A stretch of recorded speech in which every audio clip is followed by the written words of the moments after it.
Hello everyone, welcome to my channel and this video.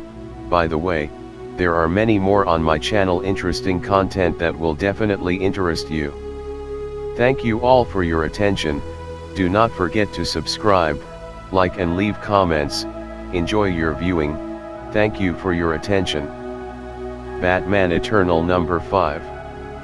Despite his mentor's annoyance with Red Robin setting up bases in Gotham City due to concerns about his refusal to connect with the Bat computer, he has done so anyway, following the recent train crash that killed more than 100 people. Batman is focused on the coming gang war, which gives Tim the opportunity to pore over the minutiae of the case. For example, Batman hasn't noticed that something unusual is going on with the children who were hospitalized after they were attacked by Professor PYG on the night of the crash. The strangest thing being that they weren't infected by Professor PYG at all. Their illnesses predate the attack. The commonality in each case was a Wayne restoration project in the heart of the Narrows, the Philip Kane Memorial Projects. That location happens to be the home of Harper and Cullen Rowe. Cullen is sick, and he is concerned that Harper shouldn't be going out and playing superhero while the tension between gangs is so high. That, of course, is exactly why Harper feels the need to get out there. Resigned, Cullen begs her to promise she will only observe, and not intervene.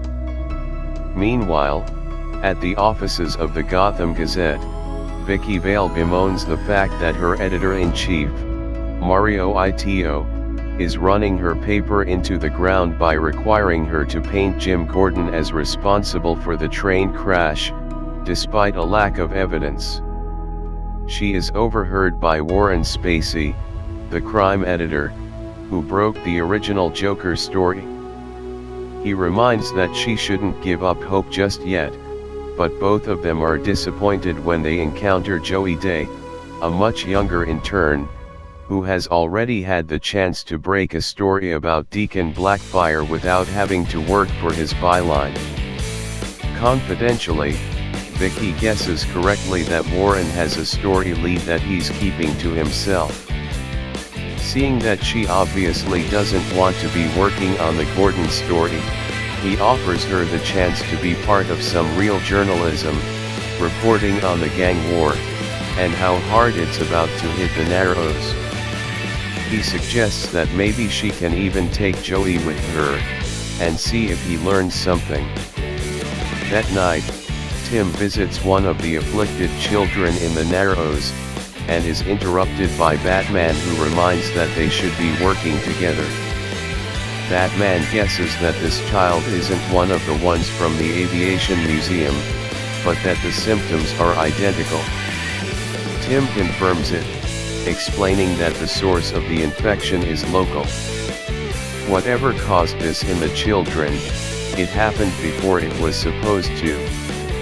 Batman determines that they have been afflicted with the nanobot swarm, something much more complicated than PYG is capable of.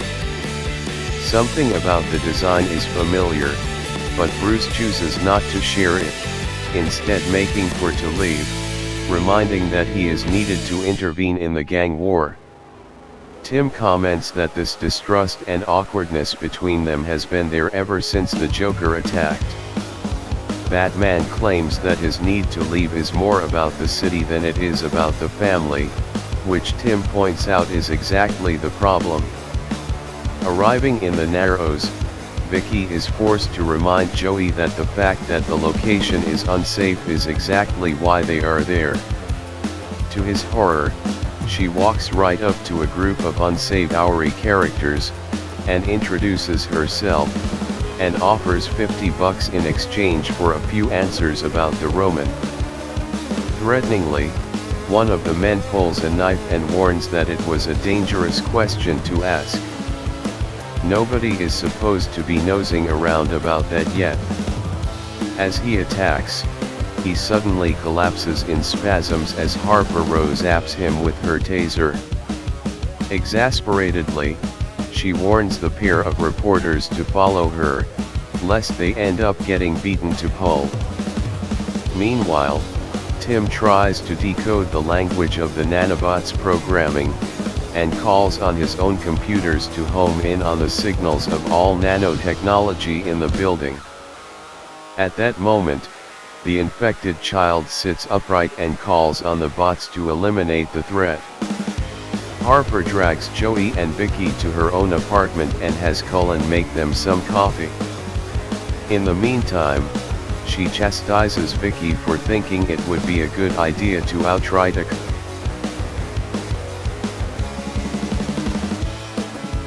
I hope you enjoyed the video.